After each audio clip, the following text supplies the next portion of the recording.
Welcome to the Bulwark podcast. I'm Charlie Sykes. So last week when I was recording the podcast with Tim Miller, the word came across the wire that the Congressman Adam Kinzinger had decided that he was not going to run for re-election, and he announced that decision in a short video, and this is what he said. Somehow I won, and I'll never forget that campaign, the excitement of election night and a new majority, and those supporters who reminded me to be my own man and to never do what they tell you to do, but do what's right. I stand tall and proud knowing that I have done just that. I also remember during that campaign saying that if I ever thought it was time to move on from Congress, I would, and that time is now. But let me be clear. My passion for this country has only grown. So, joining me on the podcast is Adam Kinzinger. How are you, sir? Brother, it's good to be with you. I'm doing great. Thank you. It's a different world, but, I like it. I'm happy. So about 5 minutes ago, I was doing a public radio interview in your home state of Illinois, and the first question was, "What? So were you surprised? Were you disappointed by that?" And I said, "I really wasn't surprised, but part of me is disappointed because with guys like you leave the Republican Party, leave Congress, it just creates your place will be taken by the more deplorable." So you said in that video that you're not going anywhere, that you're going to stay in politics. So tell me about that.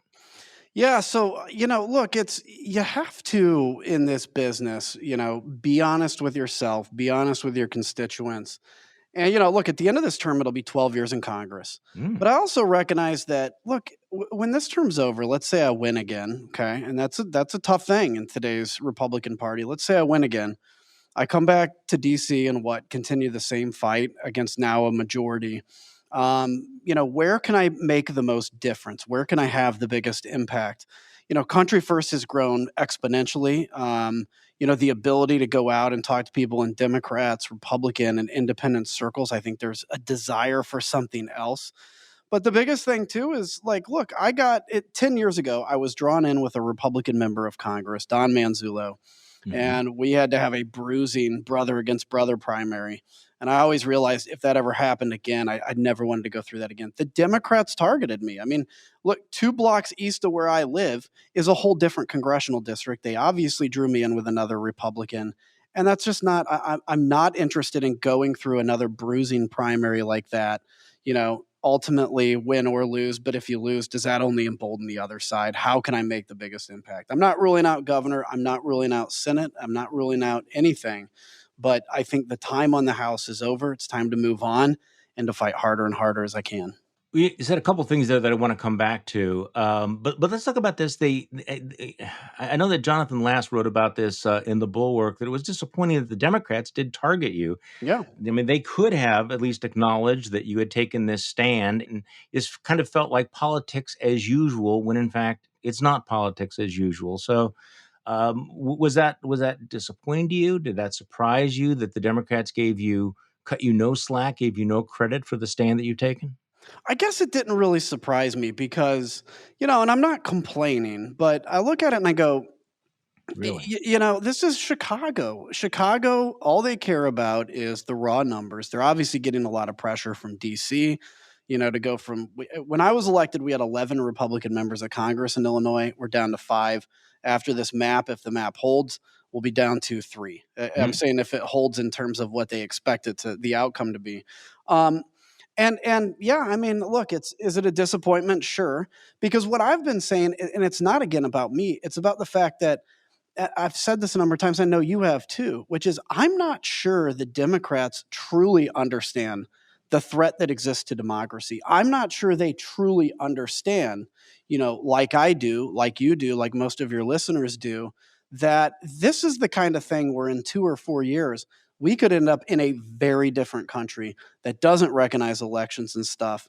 And instead, we're just going after whoever we can for numbers. That kind of power politics is not going to end well. See, this is exactly the question that I had, which was that if Democrats really do believe that we face this existential threat to democracy, if they really do believe that there's the prospect of, the nightmare prospect of a restored Trump presidency 2.0, the revenge tour, then shouldn't they act like it? And in this particular case, and by the way, by acting like it, that would include making common cause Right. with people who have allied with them on this one most important issue, which is the, standing up against Donald Trump. And obviously, you disagree with them on many, many issues, but they did put you on the January 6th committee, so there's some bipartisan cooperation.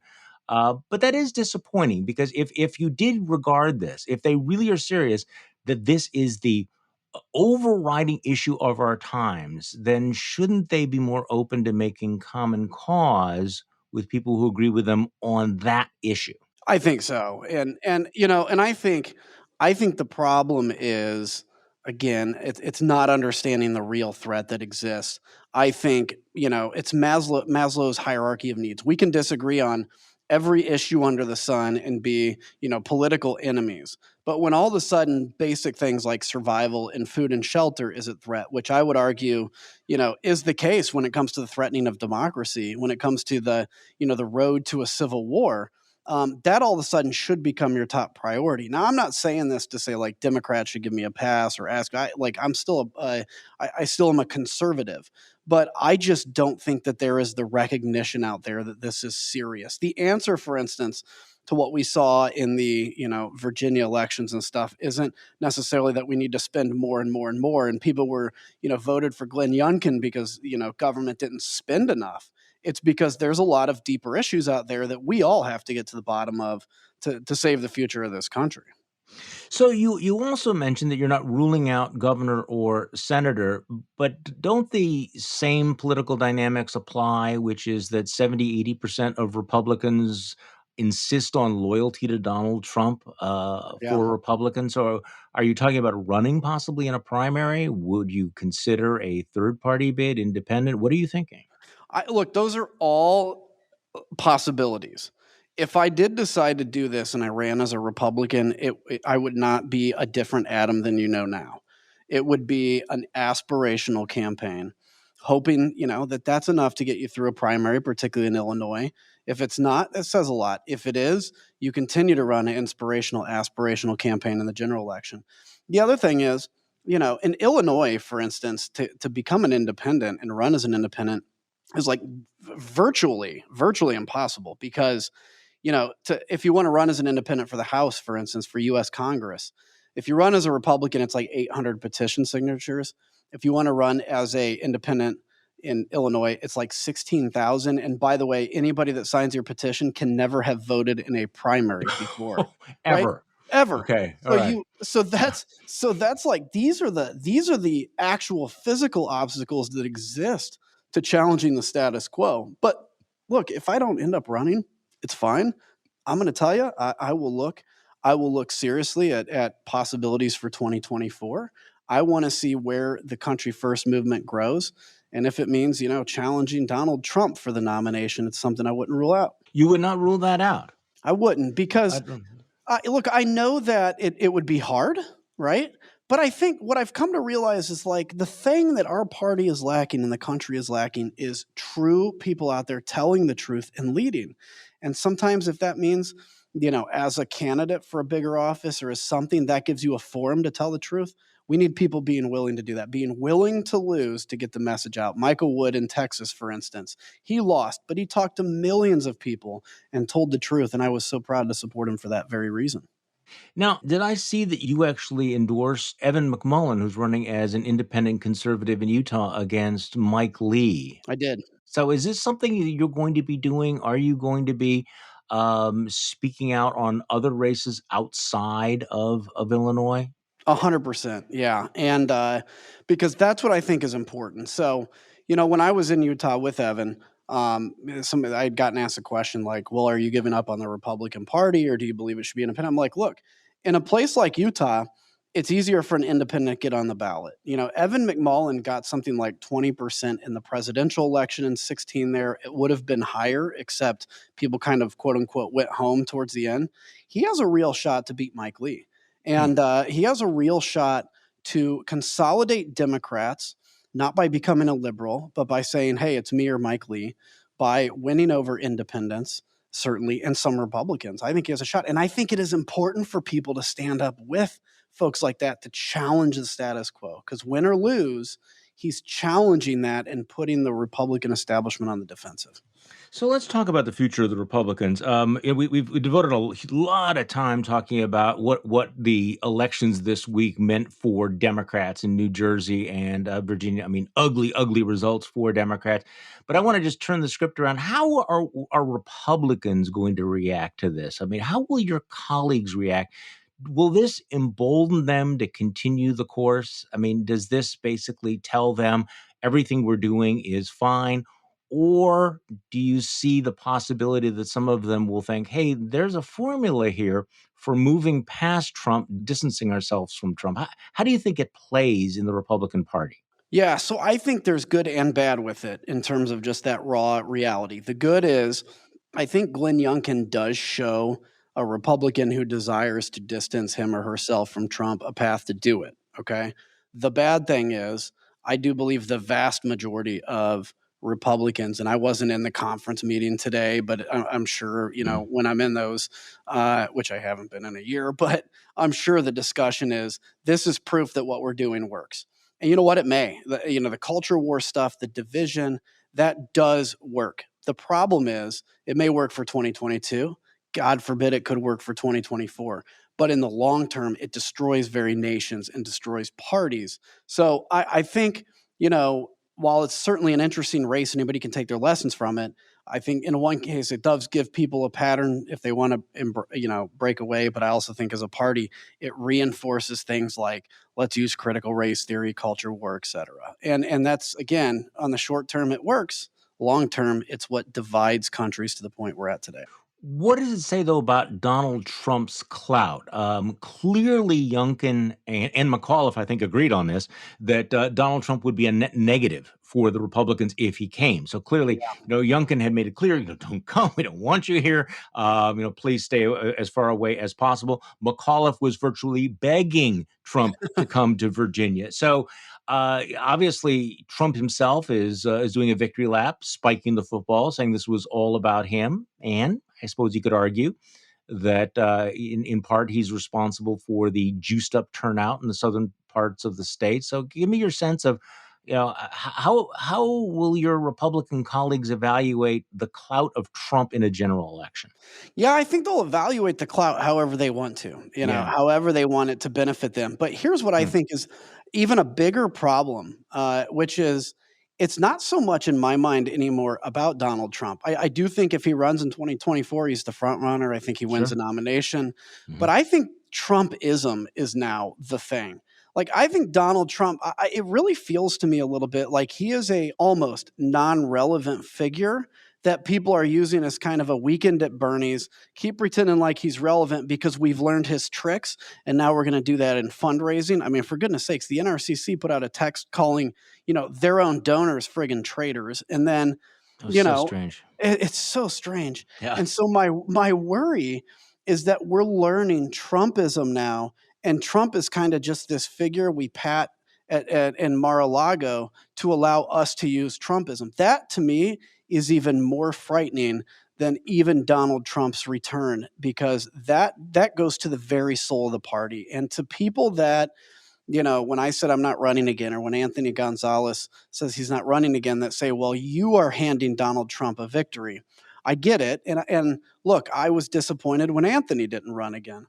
But the truth is, yeah, obviously I have my own unique circumstances in my district and in the redistricting. But the truth is, it is not on Anthony and I and Liz Cheney and the others to fix the Republican Party. It's on the 190 or 200 people that haven't said a damn word about Donald Trump, keeping their head in the sand, that are just begging for us to succeed, but in their town halls at home saying, that we're all rhinos. That's what the lack of courage is. And that's the people that own the future of the Republican Party. Okay, and that's not gonna change, right? Right. Somebody asked me about that. Somebody on a public radio station asked me specifically about that comment you made, and I said, and I don't see any prospect that 190 members are going to speak out. Yeah. I think they've made their decision. I think that the results of the election of this week probably reinforce that and just keep your head down and, get into the majority. So you're right. So they represent the future of the Republican Party. So the fight for the soul of the Republican Party is over, isn't it?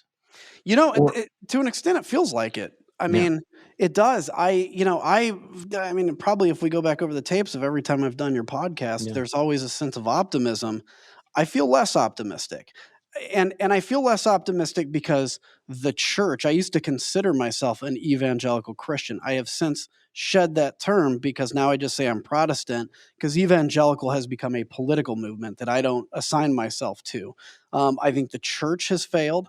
I think political parties have failed.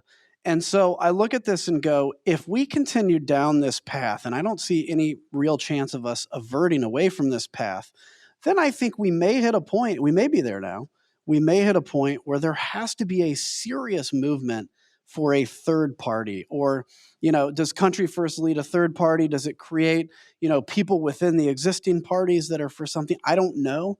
But something, people cannot be unrepresented for so long. I just don't know when that time is, and I don't have that answer.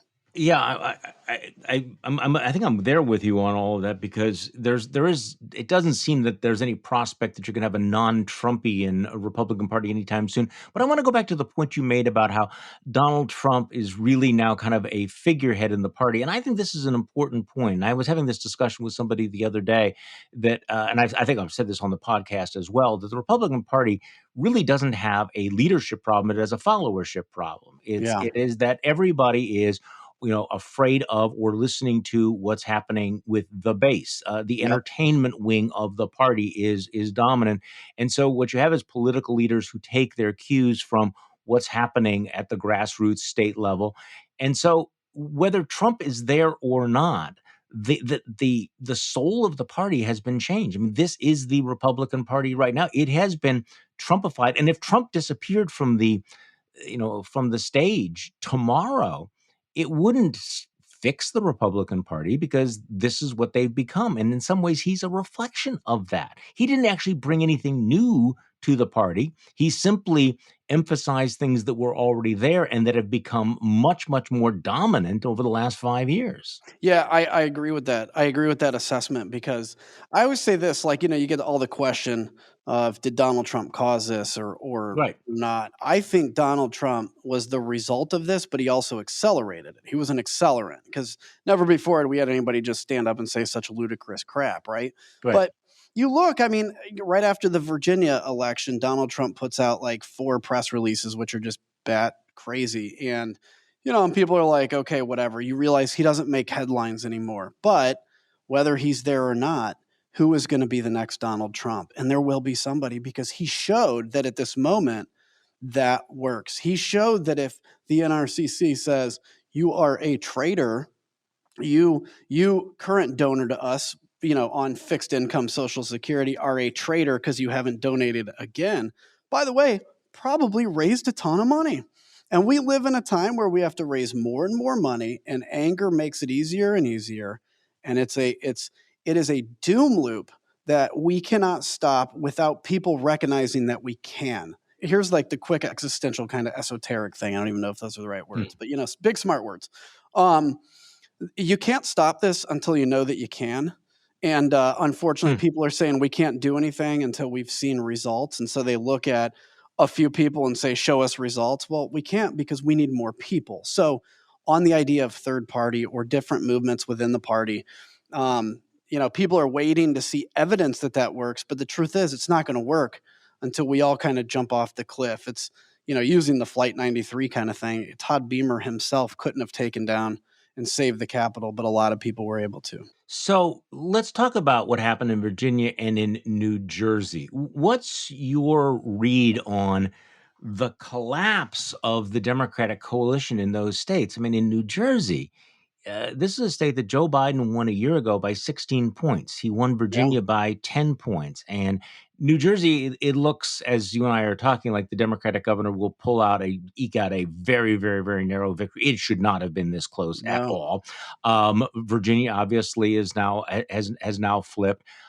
You're seeing Republicans running up massive majorities in the rural areas. And the story in New Jersey is just the collapse of working class, blue collar support for the Democrats. So why is this happening? I mean, I guess in the context of the conversations we've had about all the terrible things that have been going on in the Republican Party, I mean, this is a Republican Party that has become increasingly extreme on a variety of issues. It's been a clown car. This is the party of Lauren Boebert and Marjorie Taylor Yeah. Greene and Madison Cawthorn and Paul Gosar and Louis Gohmert and everything, and yet Democrats can't beat them in blue states. Yeah, and I mean, first off, I think the swapping of the parties is almost complete, right? The old Republicans are the new Democrats and vice versa.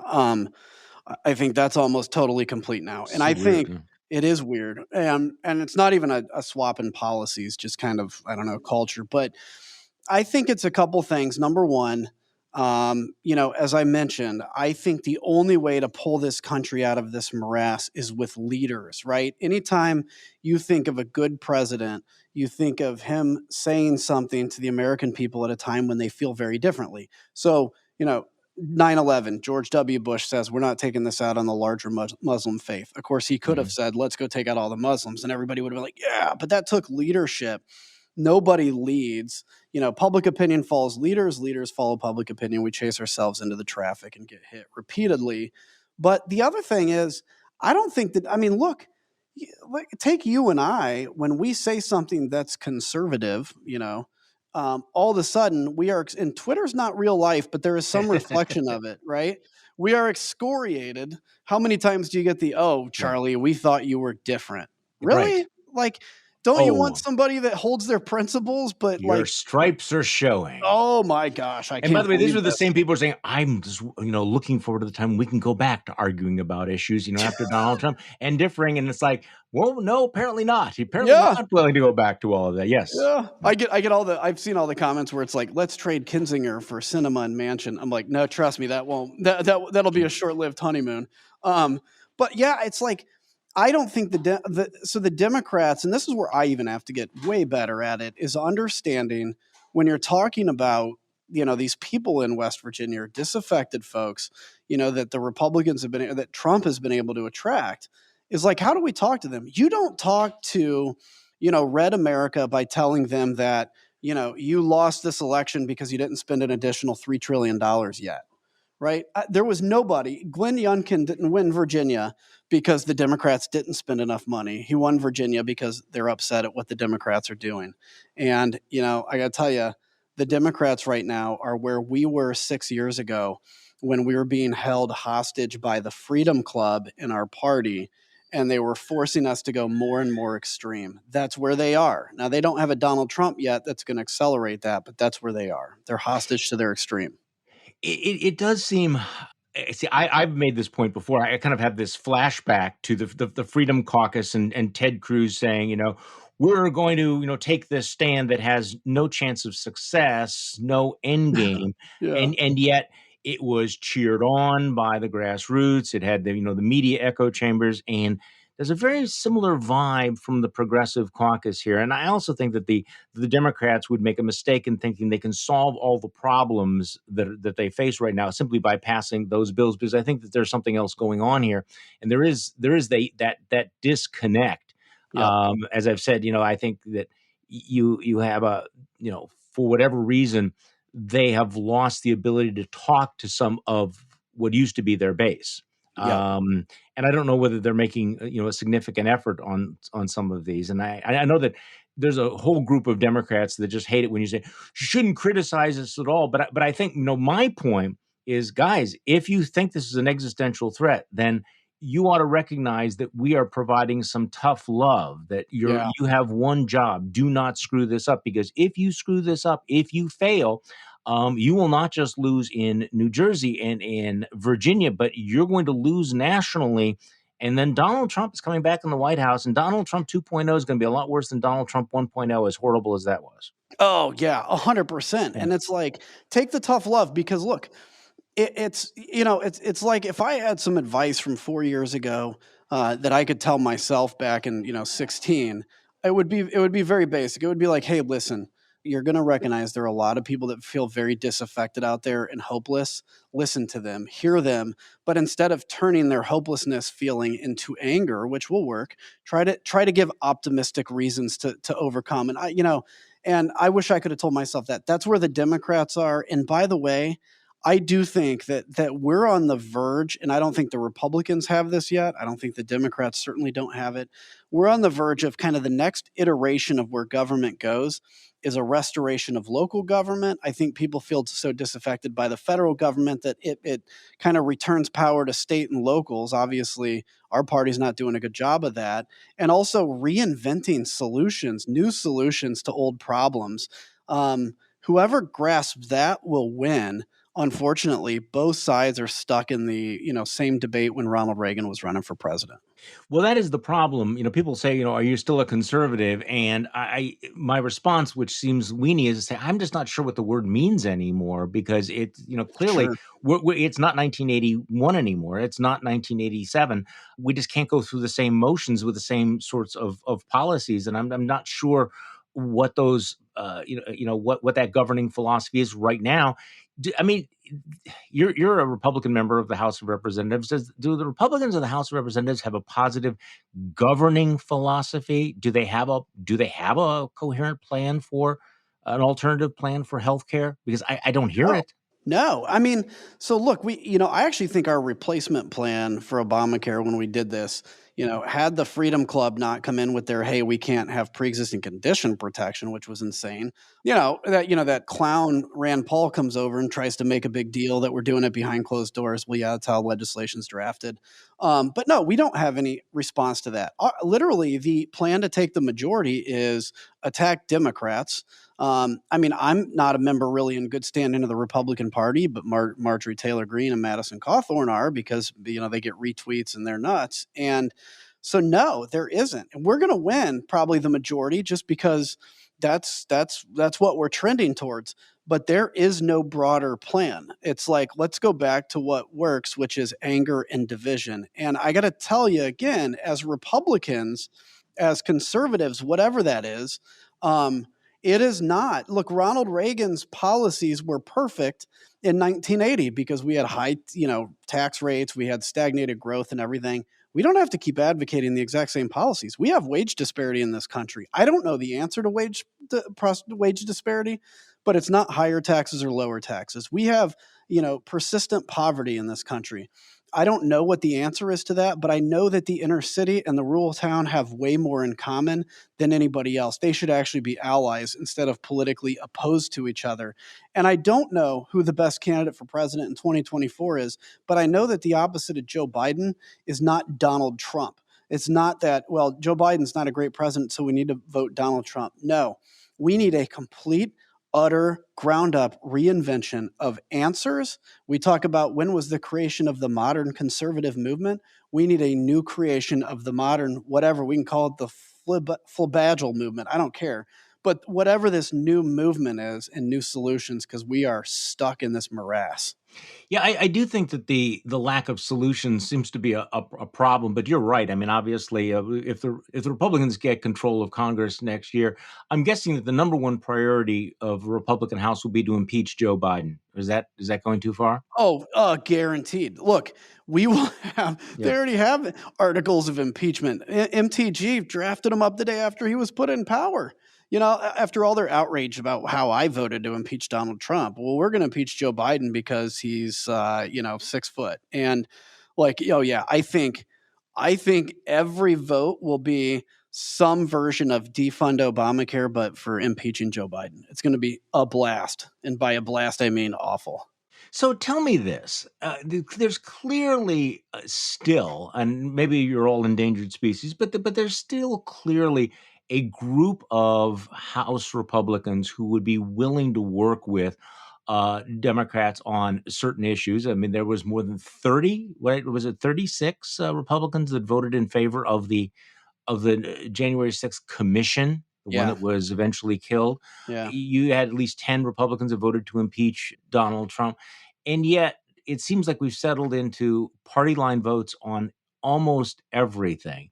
Literally. What is the dynamic? Because I think there are people who, you mentioned Twitter, who look at you and Liz Cheney and go, "Yeah, but you're still voting with Republicans. Why aren't you voting with the Democrats?" Right. What is the dynamic that's happening right now? Yeah, and that's the thing. And this is a real truth, for people out there. If you listen to this with an open mind, there would be a lot more crossing party lines, except that a lot of these bills are created by Nancy Pelosi to be partisan. Let's take voting rights, right? That's Okay. the favorite of every Oh, lefty on Twitter. I wanted to ask you about that. Yeah, Okay. so Yeah. that's the favorite of everybody on Twitter of, "Oh, I appreciate what Kinzinger is doing, but voting But rights." Okay, let's look at the voting rights bill. What the John Lewis Act does is it basically says the Supreme Court in 2013 said that preclearance was a relic. It was supposed to be temporary, and this has to go away. Like, basically, we have to move on from 1965, and not every little change in specific states have to go through the Attorney General. They basically put that back in place. Now, listen, where I'm sympathetic is that I want to make sure that there is nothing that can be done to prevent somebody's ability to vote. That is not the same thing as saying we go back to a civil rights era construct and how to treat some of these states. I think there's an easy way to get to a middle ground. I don't know if it's easy, but I think there's a way to get to a middle ground, at least something I'd vote for. I'm eager to vote for something. But it cannot be simply the restoration of this idea of preclearance where you concentrate a lot of power in the attorney general. Instead of, because that takes a long time to explain, instead it's just Adam Kinzinger's against voting rights. And that's bullcrap. I am the opposite of against voting rights. And that's where we can actually make a difference. But unfortunately, we keep being stuck in this idea of like, you voted against this, therefore you're my enemy. okay, so I understand that point, but the last time the Voting Rights Act was reauthorized back in, I think, 2006, wasn't the vote unanimous? Yeah, it was, but that was and this is another kind of nuance of it. That was actually a deal that was cut, I think, between your guy, Sensenbrenner, Oh, and, I say your guy is yeah, yeah. Wisconsin, but, Sensenbrenner and the Democrats, and I think it was considered to be, "We're gonna pass this as a way to kind of get through this moment," and so it was taken under, unanimous consent. Well, it made a big difference, though, when, I don't know, unanimous consent, it was taken with that Yeah. good vote. But then the difference was made when the Supreme Court took it up and said, we have to recognize that history changes. And because of the sins of the mid 60s, we can't keep certain targeted states under this construct. Now, I think one of the things we need to do as politicians is admit when we don't know everything. I don't know what the right compromise is, but I certainly know I'm eager for something on that. But quit using it as a weapon against me to say I'm against voting rights because that just pisses me off every time I hear it from my left wing friends. Do you think you might support the Manchin compromise, the Manchin-Murkowski compromise that's been floated over in the Senate? Yeah, I don't know the details of it, Yeah, but I would say probably yes, yeah. because I respect Joe Manchin and I respect Murkowski. And I think I'm not going to look at a bill and say it's perfect what I want, but if there's any version of compromise, I tend to favor it.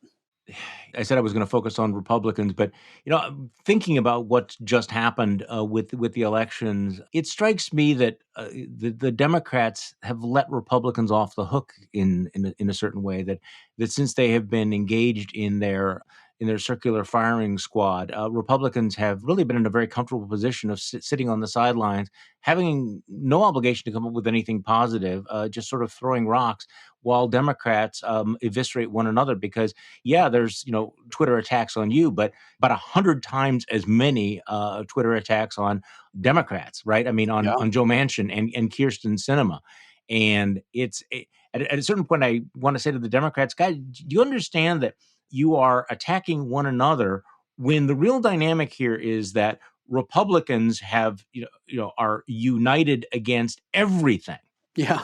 and yet that's sort of off the frame. You know what I Yeah. mean? I mean, Kevin Yeah. McCarthy's got to going. This is kind of a gift to us, right? Yeah. Nobody's pounding me like, why are we not voting for X, Y, or Z? Is he getting questions like, well, how do you stand on the child tax credit? Well, how do you stand on prescription drug prices? No, it's all which Democrat is attacking which Democrat on any given day.